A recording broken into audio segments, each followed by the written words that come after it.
De la carta a los Romanos, capítulo 3, versículo 21.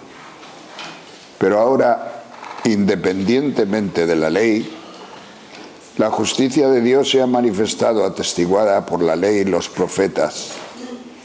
Justicia de Dios por la fe en Jesucristo, para todos los que creen, pues no hay diferencia alguna. Todos pecaron y están privados de la gloria de Dios. Y son justificados por el don de su gracia, en virtud de la redención realizada en Cristo Jesús, a quienes envió Dios como instrumento de propiciación por su propia sangre, mediante la fe, para mostrar su justicia, habiendo pasado por alto los pecados cometidos anteriormente. Palabra de Dios.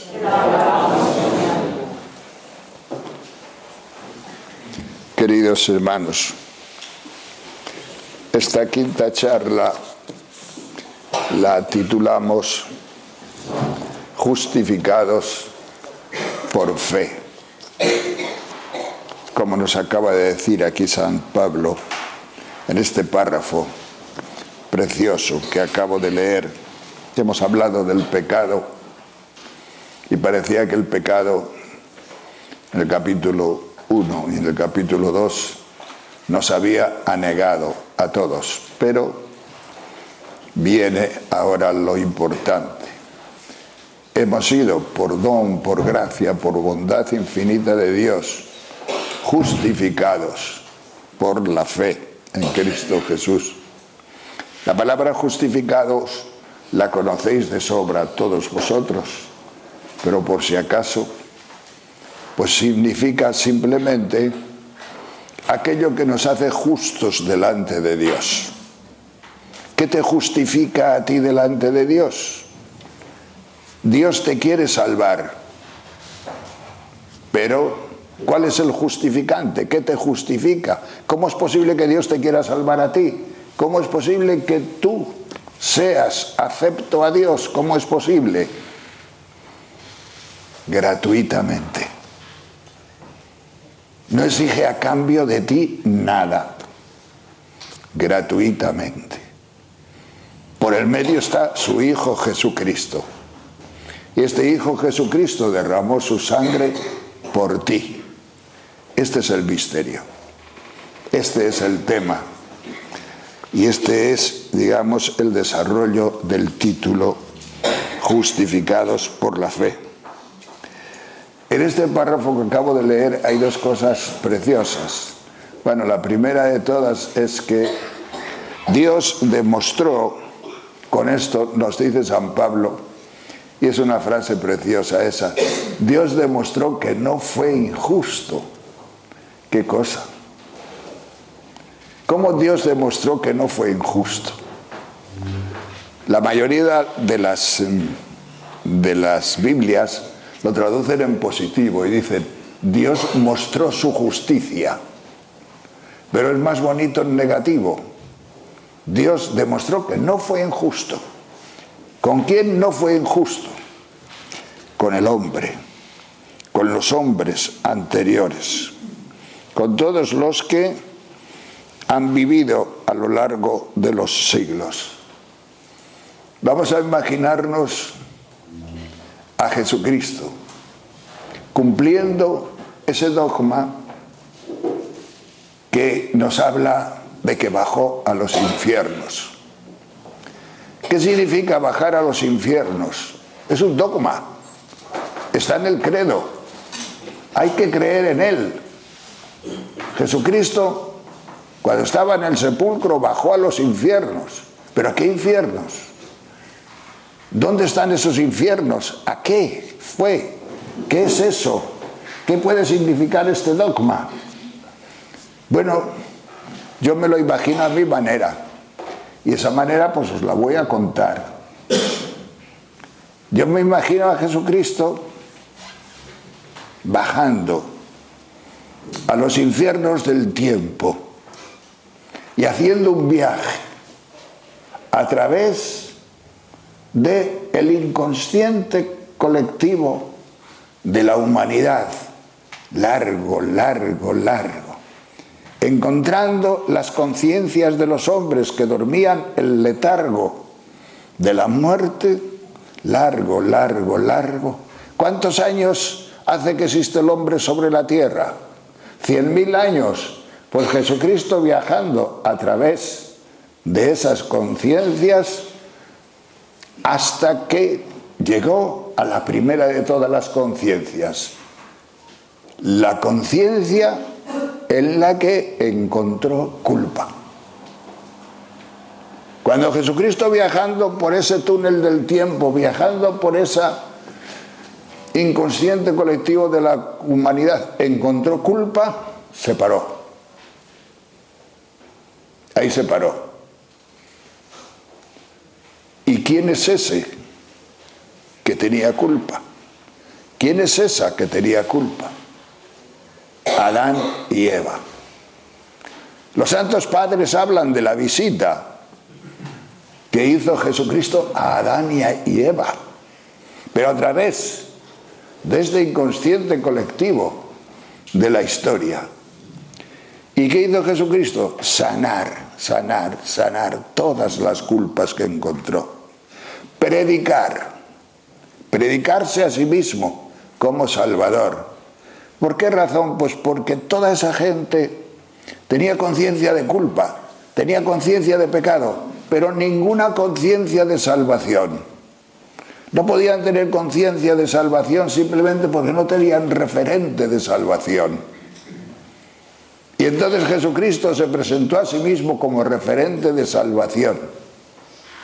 Con lo cual Dios demostró que no fue injusto. ¿Veis por qué Dios no fue injusto? Y nos encontramos con una humanidad que no solamente es tema de los paleontólogos o de la gente que estudia este tema del principio de la humanidad, sino que hay un tema teológico ahí profundo también. Esas personas han recibido la salvación, han recibido la gratuidad de Jesucristo. Nos encontramos con una humanidad nueva. Cuando vayamos al cielo y nos demos cuenta y conozcamos nosotros mismos el inconsciente de la historia del hombre y hagamos ese viaje desde el cielo, diremos: Señor, cuántas maravillas has obrado a lo largo de los siglos. Son 100.000 años, es 1.000.000 de años lo que existe en la tierra el hombre. Pues no lo sé, pero están sanados, están salvados. Dios demostró que no fue injusto, porque si no, uno puede decir: y toda esa gente,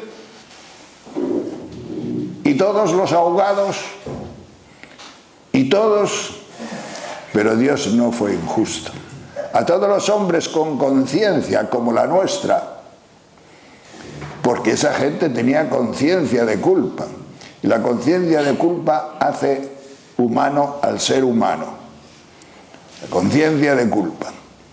Ya los griegos hablaban de esto y decían que hay un pecado original que origina la culpa en el hombre, y esa culpa irredenta, pero para nosotros no es irredenta, porque ha sido el Señor Jesús el que a lo largo de la historia, desde ese dogma que hemos hablado, nos damos cuenta de que la Iglesia, el Espíritu Santo ya había previsto las objeciones que ahora podríamos hacer, y los anteriores, porque hoy día se habla de todo, los anteriores han sido también justificados, lo mismo que nosotros, por la sangre en Jesucristo, la fe en Jesucristo. Otra de las cosas muy bonitas que dice este párrafo del que os estoy hablando es esto: la justificación por la fe. Todos hemos sido justificados por la fe, es decir, todos tenemos las mismas oportunidades delante de Dios. Para salvarse o condenarse está el sí o el no dado a Jesucristo. Es la piedra de contradicción. Y a Jesucristo, como hombre, no como Dios. A Dios nosotros no podemos decirle sí y no. ¿Por qué? Porque es mental todo. Pero al hombre Jesús muerto como tú y sangrado y sangrante como tú, a ese sí le podemos decir no. Pero si le decimos sí, entonces entramos en el misterio de esta salvación gratuita en Cristo Jesús. Y Dios lo ofrece sin nada a cambio. Dios lo ofrece sin méritos tuyos. Dios te lo ofrece. ¿Y qué menos podía hacer Dios que ofrecernos una salvación así? Que ofrecernos en Cristo una alianza así. Cualquier otra alianza en la que consistiera en hacer cosas, las íbamos a hacer mal. Nos íbamos a sentir mal. Con los judíos hizo no sé cuántas alianzas, los judíos no cumplieron ninguna. Y entonces Dios dijo, basta de alianzas con esta gente, basta de alianzas con estos hombres, porque no saco de ellos nada. Entonces se lo voy a regalar, a ver si así se enteran y a ver si así verdaderamente pueden entrar en este misterio en el cual yo tengo puesto mi interés, el interés supremo de Dios manifestado en Cristo Jesús. ¡Qué cosa más bella! El interés de Dios manifestado en Cristo Jesús. Y dice San Pablo, muy bonito, haciendo referencia a los sacrificios de la antigua alianza, dice San Pablo en este parrafito que os digo, que ofreció a Jesucristo como víctima de propiciación. Los antiguos sacrificios había una víctima, que era un macho cabrío, que era un toro, que era una vaca, que era no sé quién, animales, y se ofrecían como víctima de propiciación por los pecados de los hombres, generalmente machos cabríos. Cargaban con los pecados de los hombres, los soltaban en el desierto y allí se morían los machos cabríos y los hombres quedaban legalmente justificados porque ya se había celebrado esta ceremonia. Pero a Jesucristo le hizo macho cabrío en este sentido. Sobre él cargaron los pecados, o cargado el pecado de todos nosotros. El peso de mi pecado lo sintió Jesucristo en la cruz. Y el peso de tu pecado, ¿sería mayor tu peso que el mío? Lo dice la canción muy bellamente. ¿Cuánto me gustaría saber lo que le pesó a Cristo? Mi pecado. El mío. O a lo mejor no. A lo mejor no es bueno saber lo que le costó a Cristo, la sangre que costó a Cristo, mi pecado. El de todos, pero el mío. Porque segurísimo que allí se sabe, o Cristo sabe precisamente, lo que le costó tu peso. El tuyo. Pero está sanado. No te preocupes, no tengas miedo. Está sanado en virtud de esta acción maravillosa de Dios, que Él ha sido pues inmolado, ofrecido como víctima de propiciación por ti y por todos nosotros. Esto no me lo estoy inventando, este es San Pablo. Este es San Pablo. La carta a los romanos tiene cosas maravillosas. Bueno, es la teología de la Iglesia en realidad, pero bueno, ¿de dónde nació la teología de la Iglesia? San Pablo fue uno de los factores fundamentales en este conocimiento de lo que la Iglesia cree. Bien, se nos exige una cosa, porque claro, esta salvación gratuita no es barata, no es una gracia barata, no es esa gracia que dice, como Dios es bueno yo puedo hacer lo que me da la gana. Él perdona todos mis pecados. No te pases. No te pases. Porque ahí es donde viene el problema. No es barata esta gracia. Esta gracia ha derramado mucha sangre. Y la sangre es una cosa muy seria. La sangre de un Dios. Y tienes que creer en esto. En este derramamiento de sangre. Que después se transformará y revivirá en tu propia vida. Porque la sangre de Jesucristo es una cosa muy seria. Pero tu vida, tu cruz, es una cosa muy seria también. La fe, que es creer, se articula en las vidas de cada uno de los hombres. En este viaje que hizo Jesucristo por el consciente de la historia, se encontraría con muchas conciencias de pecado, pero todas esas conciencias de pecado articuladas dentro de una vida. Cada historia o cada vida tiene una historia y Dios la conoce y Jesucristo la conocía. Tú tienes una historia y yo tengo una historia y en esa está articulada la fe con la que nosotros podemos creer. Yo no puedo creer con otra fe nada más que con la que nace de mi propia historia. ¿Por qué digo esto? Pues lo digo porque precisamente Jesucristo, ¿cómo diría? Pues vamos a ver si me aclaro.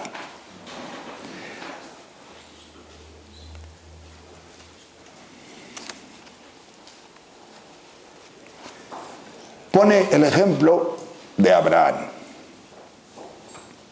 que ya lo hemos oído aquí. Pero el ejemplo de Abraham es importante para esta articulación de la fe en la propia historia. Abraham es el primer hombre que en este mundo vivió la fe.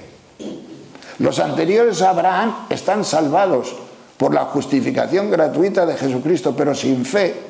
La fe la recibieron con la predicación, porque la fe siempre viene de la predicación de Jesucristo que bajó a los infiernos. Pero al primer hombre que se le hizo consciente esta fe, que tiene como referente a Jesucristo, al primer hombre que se le hizo consciente fue a un tal Abraham. Pero articulando la fe en su propia vida, ¿qué sucedía? Que era un nómada. Y entonces los nómadas tenían fundamentalmente dos deseos y dos necesidades. El primer deseo que tiene un nómada siempre es el de tener familia, es el de tener hijos, muchos hijos. ¿Por qué muchos hijos? Pues porque tienen que caminar por el desierto y hay muchos peligros en el desierto. Y cuantos más hijos tengan, mejor, porque se defenderán mejor contra todos los peligros. Van detrás de los ganados. Cuantos más hijos tengan, más ganados podrán tener y más y mejor cuidarán de los ganados. Este es uno de los deseos del nómada. Y Abraham no tenía hijos. Y otro de los deseos del nómada es tener una tierra propia. Sobre todo una tierra que en aquella mentalidad era muy importante para enterrar a sus muertos. Era muy importante esto de enterrar a los muertos. Dios le sacó a Abraham de un sitio, de Ur de Caldea, y le llevó a una tierra, pero le hizo la promesa de estos dos temas, el hijo y la tierra. Te daré un hijo y te daré una tierra. Y pasó el tiempo y no nacía el hijo. Y pasó el tiempo y no tenía tierra. Podía apacentar sus rebaños por Canaán, pero no tenía la tierra. No era suya, no era propietario. Y el que no era propietario no pertenecía. Y entonces el pobre Abraham, le veis, luchando por el hijo y por la tierra. Y ya a los 90 años o no sé cuándo, cuando parecía que nada, de nuevo Dios le habla. Y le dice, ya había tenido un hijo con la otra, y él con su Ismael, y Dios le dijo, no, tendrás un hijo, pero no ese. Ese no es el hijo de la promesa. El hijo de la promesa te lo daré yo, con 90 años, y Sara no sé cuántos. Te lo daré yo. Y la tierra que te prometo te la daré yo. Y en ese momento, ¿qué sucedió? Que Abraham creyó. Abraham creyó a Dios. En ese momento nació la fe. En ese momento comenzó la fe. Y dice, se le reputó como justicia. Por haber creído eso contra toda esperanza, se le reputó como justicia. Quedó justificado Abraham por la fe. Los judíos hablan, la tradición judía habla de otra cosa, de la circuncisión y todos los mandamientos que tiene la ley y todas estas cosas, y hacen a Abraham padre de esta circuncisión, de este pueblo circuncidado y todo esto. Pero discutiendo Abraham con ellos, dice, no, es que primero sucedió lo que sucedió, es que primero fue la fe, no fue la circuncisión. La circuncisión fue más tarde, para poner un signo a los descendientes creyentes de ese pueblo de creyentes. Pero sin fe no hay circuncisión de ninguna clase, sin fe no hay obras de ninguna clase, sin fe nada ni nadie te puede salvar. Y entonces, pues, Abraham creyó. Y claro, no sé, a mí me parece muy interesante. ¿Por qué? Pues porque tu vida va a estar llena de carencias. Te falta hijo, te falta tierra. Abraham, cuando se murió su mujer Sara, ya muy tarde, ya vieja, no tenía dónde enterrarla. A pesar de la promesa. Y por fin pudo comprar una finca en un pueblo que se llama Hebrón, Macpelá, se llamaba la finca, y había una cavidad donde podía enterrar, y se la vendieron. Con dificultad, pero uno se la vendió fácilmente. Y desde ese momento Abraham fue propietario.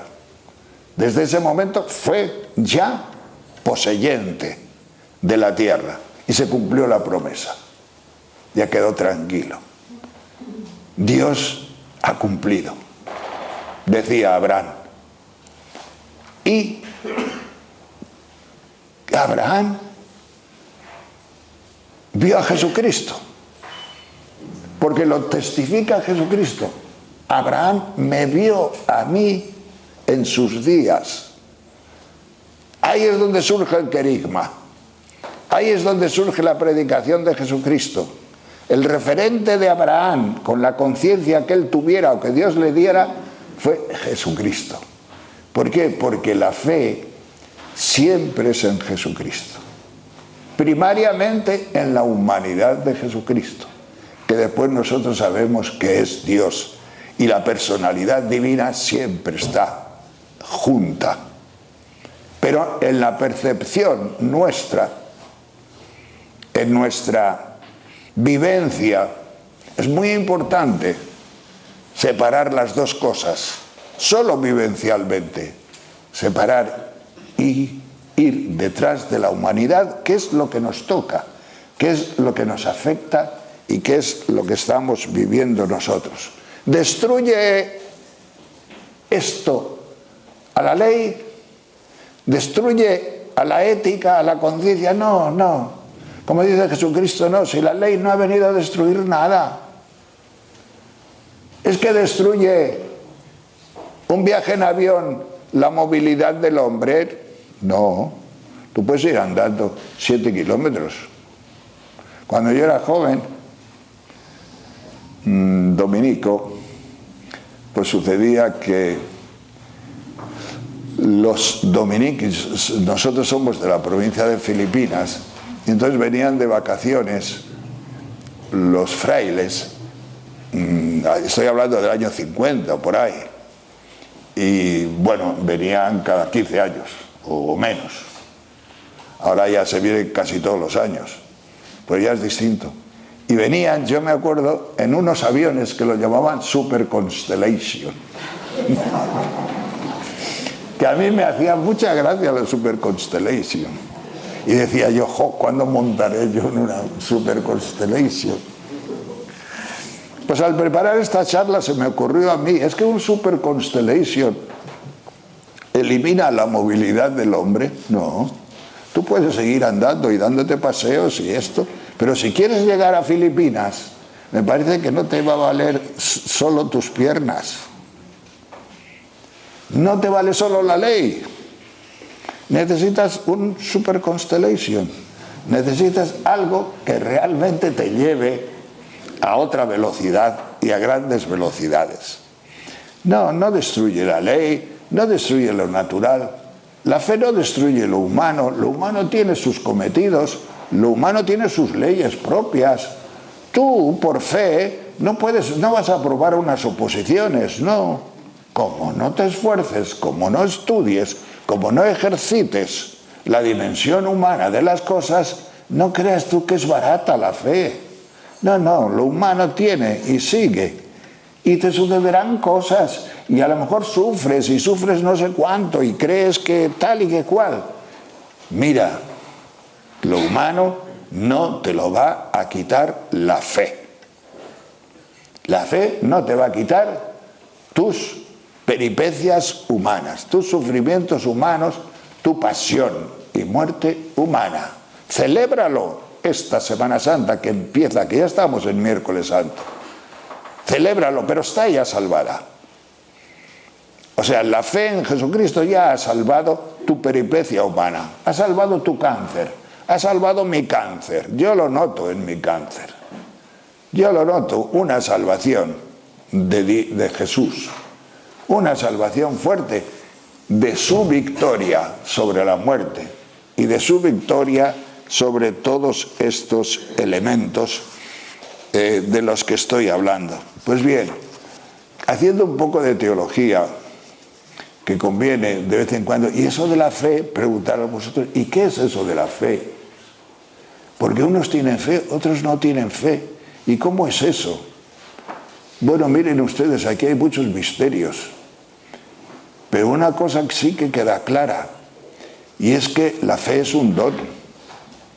Es decir, explicándolo de otra forma, Abraham creyó a Dios contra toda esperanza. Creyó. ¿Y por qué creyó?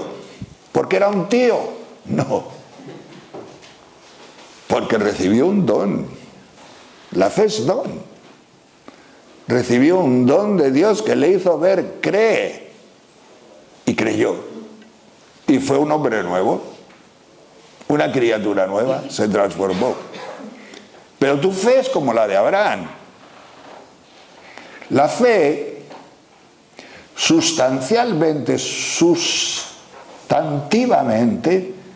es sobrenatural. Es un don sobrenatural. No es una afirmación tuya.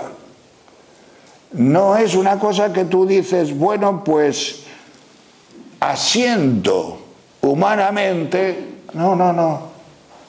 Tienes que creer que crees. Tienes que creer que Dios actúa en ti para creer.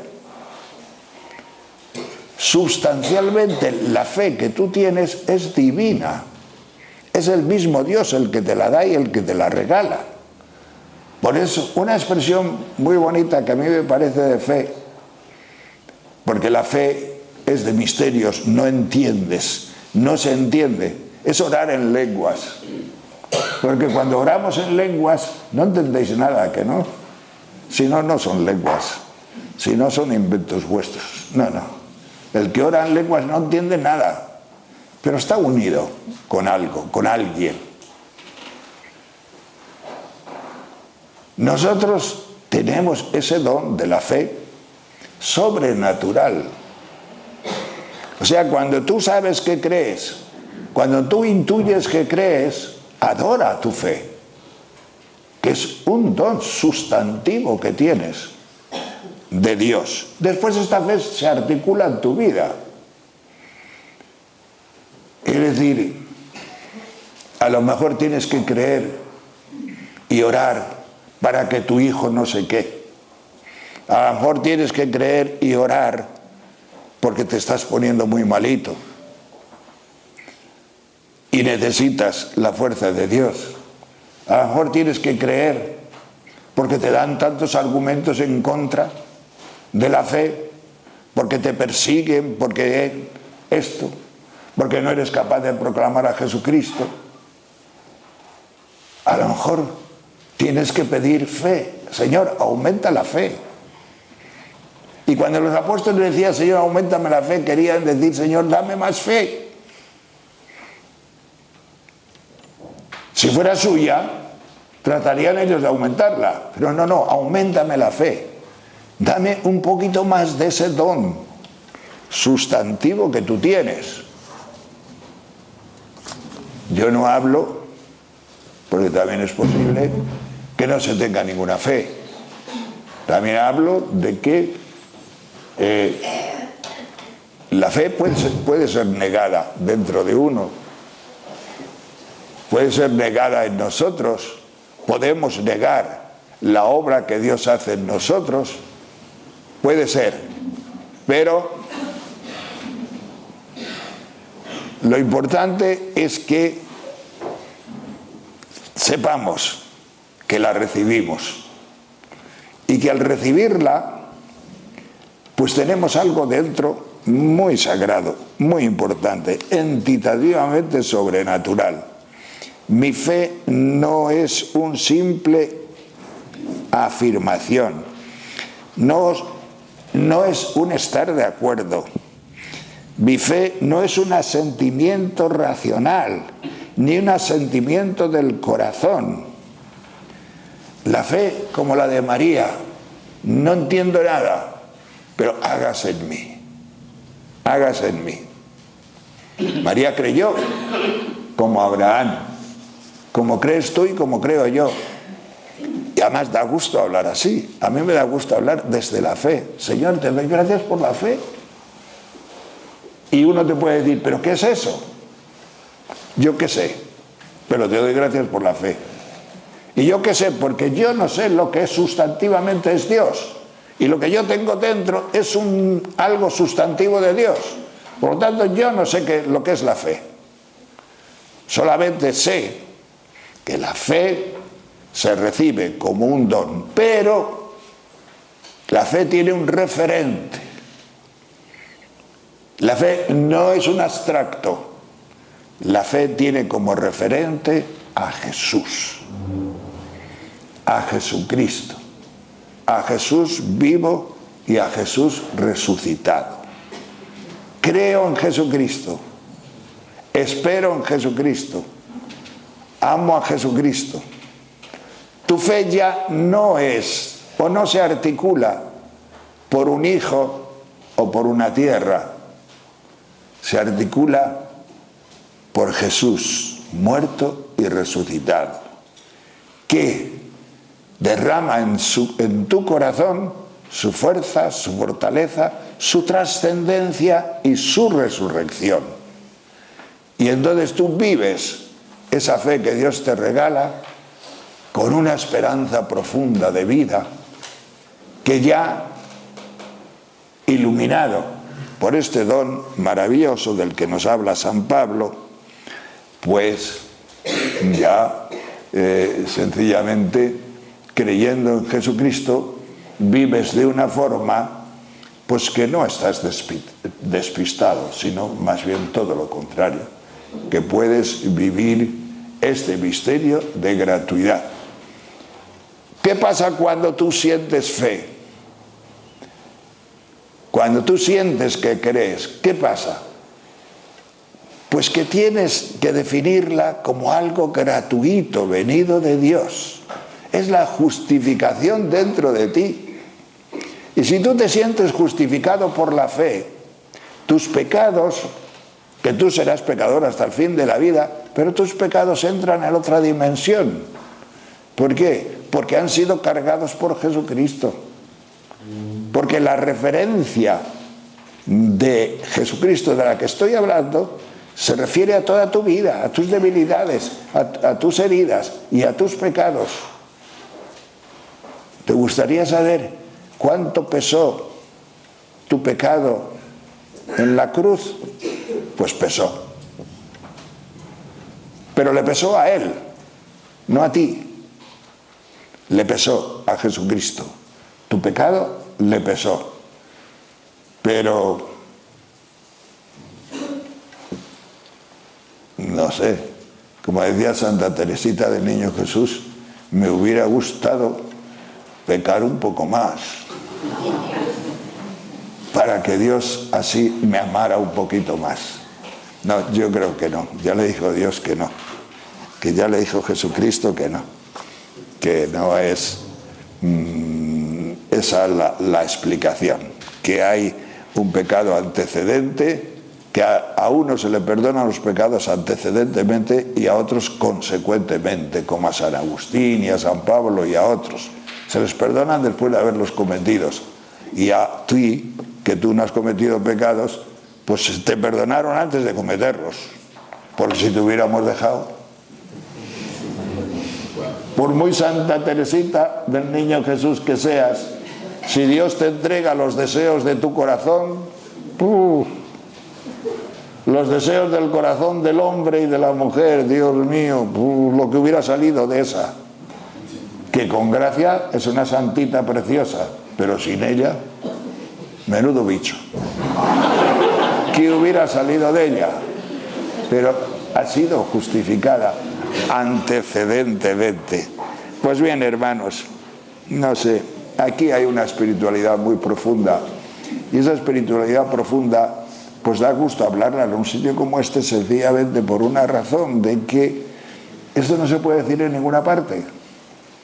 ¿No os habéis dado cuenta de cuántas cosas políticamente incorrectas he dicho esta tarde? ¿Dónde puedo yo hablar esto? ¿Dónde se puede anunciar a Jesucristo? ¿Dónde se pueden decir las tonterías que yo he dicho esta tarde? Nada más que en un lugar de fe. Porque resulta que el lugar de fe es un lugar de tontería para los griegos y de ineficacia para los judíos, pero para los que creen es fuerza de Dios. Y en esa fuerza de Dios estamos nosotros. Y ahí es donde cuaja la fe, en una sabiduría especial, en una redención especial, en una justicia especial y en un amor especial que se llama Jesucristo. Por eso ahora vamos a celebrar la Semana Santa. La Semana Santa no es nada más que Jesucristo. Si te gusta chillar alabanzas, cuando esté muerto chillarás. Da igual alabar al Señor el Jueves Santo que el Viernes Santo, porque ya sucedió. Pero tenerlo como referente es la mayor grandeza que nos puede suceder. Creer en Él, esperar en Él. Esto es la santidad. La santidad va creciendo así, porque la fe no es cuestión de un momento. La fe se desarrolla, la fe va creciendo y a la vez va arrastrando la esperanza y va arrastrando el amor. ¿Por qué? Porque según va aumentando tu fe vas queriendo más a ese referente y por supuesto esperando más también en ese referente. Señor, tú eres mi vida y es lo que yo deseo y es lo que quiero, que tú seas mi vida. Pues bien, hermanos, justificados por la fe. Parece una frasecita, ¿verdad? Pero cuánta chicha tiene, como decía la otra.